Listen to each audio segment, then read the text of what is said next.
Muharram, Safar, Rabiul Awal, Rabiul Akhir, Jamadil Awal, Jamadil Akhir, Rajab, Sya'ban, Ramadan, Syawal, Zulqa'dah, Zulhijjah. Dari kecil kita telah didedahkan dengan lagu-lagu hafalan sebegini, bukan? Hai, Assalamualaikum. Nama diberi Muhammad Razi Akil bin Muhammad Azmin. Saya dari kelas 5 Optimis, SK Seksyen 6 Shah Alam. Pada hari ini, saya ingin berkongsi mengenai buku 355 koleksi cerita daripada Al-Quran mengikut kalender Islam. Ya, itu sebabnya saya menyanyikan lagu hafalan bulan-bulan Islam tadi. Ini kerana kisah-kisah di dalam buku ini dikategorikan mengikut bulan-bulan Islam. Menarik, bukan? Buku ini dikarang oleh Nur Azlin Jaafar, Nurul Azila Arifin dan telah diterbitkan oleh penerbitan Ad-Din. Buku ini dicetak pada 2021 dan mengandungi 383 halaman. Saya memilih buku ini kerana bahasa dan cara penulisannya yang tersusun dan mudah difahami. Kualiti kertas yang tebal dan licin menjadikan buku ini susah terkoyak dan boleh dijaga dan disimpan lama. Tambahan pula, helaian cerita dalam buku ini pula ada ilustrasi dan berwarna-warni menjadikannya lebih menarik untuk dibaca. Kenapa 355? Sebab konsepnya buku ini dibaca setiap hari satu cerita. Jadi, genap setahun ikut bulan kalender Islam. Akan habislah dibaca buku ini.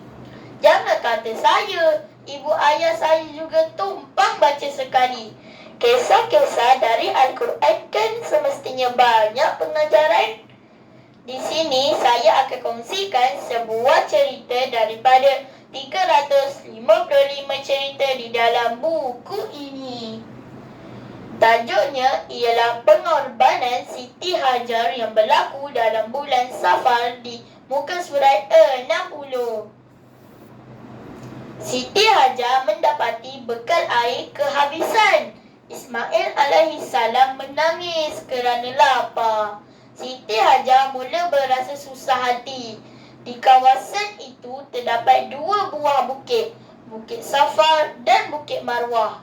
Siti Hajar mencari air untuk minuman anaknya, Ismail alaihissalam. Ketika berlari ke sana kemari, dia terlihat satu cahaya kebiru-biruan dan kekuning-kuningan seperti sebuah tasik tidak jauh dari tempatnya berdiri. Siti Hajar begitu gembira lalu berlari ke arah Bukit Safar. Namun begitu, cahaya yang dilihatnya itu bukanlah air, tetapi pancaran terik cahaya matahari. Tiba-tiba Siti Hajar ternampak lagi seperti sebuah tasik di sebelah Bukit Marwah. Sekali lagi dia berlari ke sana dengan harapan benar-benar mendapat air.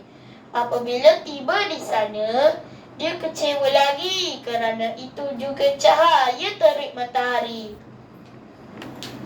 Siti Hajar telah berlari antara Bukit Safar dan Bukit Marwah sebanyak 7 kali. Peristiwa larian Siti Hajar dari Bukit Safar ke Bukit Marwah dijadikan rukun oleh Allah Subhanahu Wa Taala dalam umat Islam, mengajarkan haji dan umrah. Perbuatan ini bagi mengingati pengorbanan Siti Hajar terhadap anaknya dan untuk dijadikan iktibar oleh seluruh umat Islam. Baru satu kisah saya kongsikan. Menarik, bukan? Ada lagi 354 kisah. Kisah menarik lain di dalam buku ini. Apa yang saya pelajari dari kisah pengorbanan Siti Hajar ini? Sifat Siti Hajar patut dicontohi. penuh kesabaran dan kegigihan mengharungi kehidupan membesarkan anak walaupun serba-serbi tidak cukup. Sentiasa bersyukur dengan apa yang ada, tidak pernah mengeluh juga patut ada dalam diri saya sebagaimana Siti Hajar. Kasih sayang sesama sendiri juga amat penting dalam membina kehidupan. Saya sendiri terkesan dengan kisah yang terdapat dalam buku ini. Sebagai seorang anak, pelajar, pengawas, pusat sumber sekolah, saya perlulah sentiasa bersabar dan bersungguh-sungguh dalam apa jua yang saya lakukan untuk berjaya satu hari nanti. Semoga dengan kisah pengorbanan Siti Hajar di dalam 355 koleksi cerita daripada Al-Quran mengikut kalender Islam ini dapat dijadikan semua lebih semangat dan berjaya mengharungi kehidupan ini dengan lebih baik. Saya akhiri dengan serangkap pantun. Pergi ke pekan membeli jamu, beli bersama herba dan halia. Buku bagaikan lautan ilmu, amalkanlah membaca amalan mulia. Sekian, terima kasih.